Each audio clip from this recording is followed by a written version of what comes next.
Bonjour, je m'appelle Odile Lefort, je suis professeure principale au lycée agricole de Tézat, dans l'une des deux classes de seconde générale et technologique. Donc c'est une seconde classique. L'architecture de la formation est la même au ministère de l'Agriculture et à l'Éducation nationale. Un tronc commun, français, histoire géo, EMC, langue vivante A et B, mathématiques, physique chimie, SVT, EPS. Il faut savoir que depuis la rentrée 2019, les élèves ont également économie, donc SES, et sciences numériques et technologies, SNT. En plus de cela, les élèves peuvent choisir ce que l'on appelle un enseignement optionnel, donc qui diffère selon les lycées et qui va révéler un peu l'identité d'établissement. À TESA, nous proposons la section rugby, l'hippologie équitation, la biotechnologie ou encore le ATDD, écologie, agronomie, territoire et développement durable. Donc c'est un enseignement pluridisciplinaire dans lequel plusieurs enseignants interviennent autour d'une même problématique.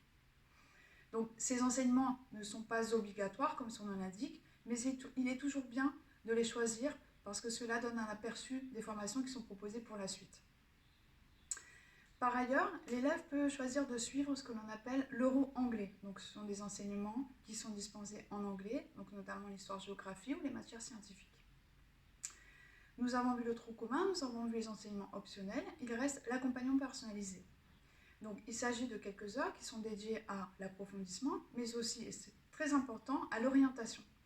Il faut savoir que c'est une classe de détermination, que des choix seront à faire très vite pour la première.